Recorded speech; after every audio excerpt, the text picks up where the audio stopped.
In this video, we're going to talk mostly about present worth analysis. Present worth analysis is one of the most important tools in engineering economic analysis. And, well, before I go ahead and talk about present worth, I'm going to tell you that there are several ways to analyze proposed capital investments or capital projects. These are some of the tools. We have present worth, future worth, annual worth, internal rate of return, external rate of return, payback period, among others. And we can use these either to judge whether an individual project is economically convenient, economically feasible. We can also use these to compare alternatives and figure out which one of several options is the best one. So today we're going to talk about present worth. I'm going to change color here. Okay, so let's go ahead. And before we talk about present worth, let's talk about something called the MAR. The MAR is a rate that the company or the individual has decided that is the lowest interest rate they're willing to take on in a project, because, for example, let's say that for a company there's many ways to decide a MAR, and it's actually it can be complicated to calculate, but I'm going to oversimplify it by saying, imagine that you as an individual have all of these options to invest your money, but you know that your bank, your savings account, just leaving your money in your savings account, which is risk-free, well, virtually risk-free, will give you 2%. If someone offers you a project that is going to give you a return on your investment of 1.5%, you would think, well, why would I even go for that if just leaving the money in my bank will earn me more? So there's a way to calculate the MAR. We're not going to get into it right now. We will talk about it later. But know that each company has one, and this is how we're going to determine in many situations our I. In the examples we've seen in the past, we've used I just as interest rate. But now we're going to talk about this MAR, and when we get a MAR of 8%, that's the I we're going to use in our analysis. It doesn't mean that that's what the bank gives us. It just means that that's what we need to use in the analysis to judge whether an alternative is a good one or not. Many elements contribute to determining the MAR: amount, source, and cost of the money available, the number and purpose of good projects available, the perceived risk of investment opportunities. Now we're going to talk about risk in the future, but it's a huge part of the analysis. However, it is a little more advanced. So before we get to incorporating risk, we need to understand the tools without it first. Also, the type of organization. So typically, let's say a startup will not have the same MAR as a large corporation that's well established. But the most used method is present worth analysis, PW for short. And what we do is we calculate P, and we've done this before. So we're going to have this cash flow, N, and we can take anything that happens over here, and we can calculate an equivalent P at time 0. So this is also known as the value at time 0 or something of that sort. What I want to do is, it's called discounting, because remember, we're adding on interest. If we're going that way, we're discounting interest as we go back. It doesn't mean that we're, getting cash into our pockets. What it means is, if we know that we can sell, if you know that you can sell your car in 5 years for $5,000, you can calculate the present worth of your vehicle, for example. Okay, it's a little bit of an odd concept because we talk about kind of moving money in time, but remember that it's worth, it's not actual cash. So a positive present worth for an investment project means that the project is acceptable given the MAR.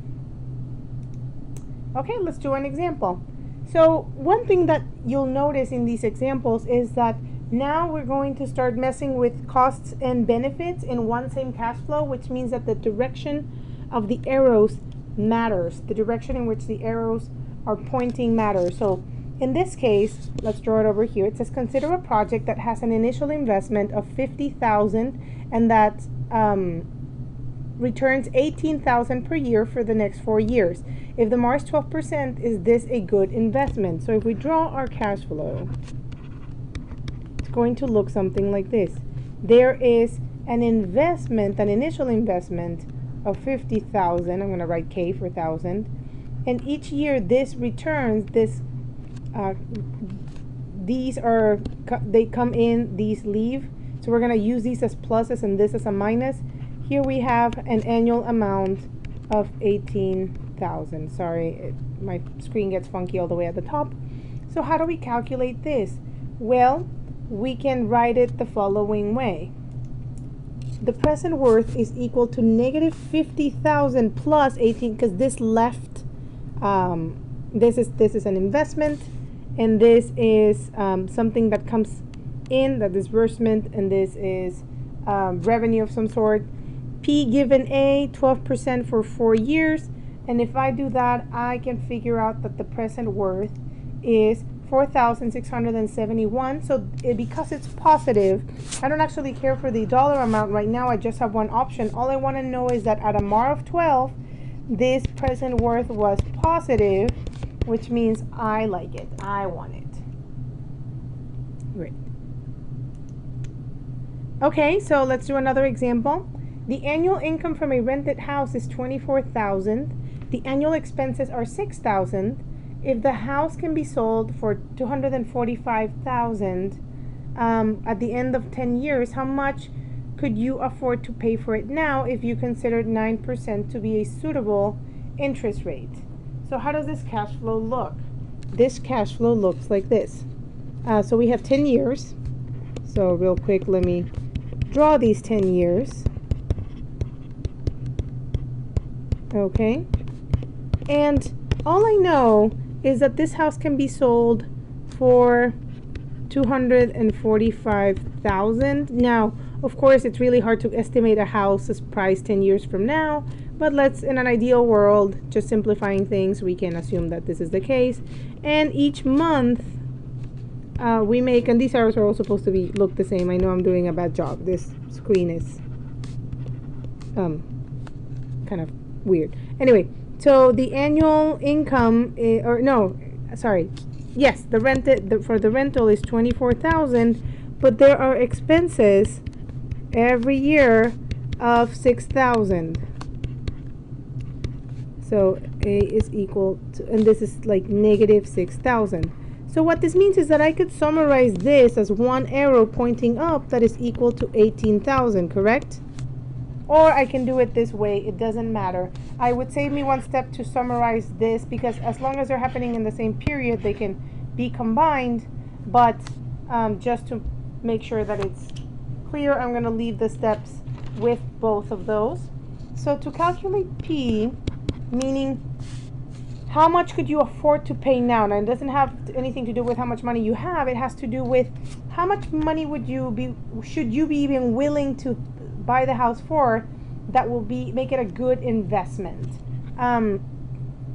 So if this number is whatever this number is the least amount, the maximum amount, sorry, that you're gonna pay for it. So here we have some positive numbers. So we have 24,000 in rent, and this isn't, we need a P given an A for 9%, 10 years, minus 6,000, P given A again, 9%, 10 years. So you see how we could have combined these, because at the end of the day, this and that is going to be the same number, plus 245,000.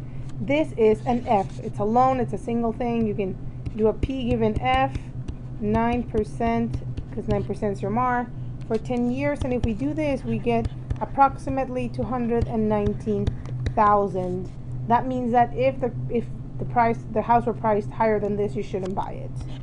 So this is a different example than the last one, because here we are not looking for whether it's positive or negative. We're actually looking for a value based on how the problem is worded. Okay, we're gonna stop here.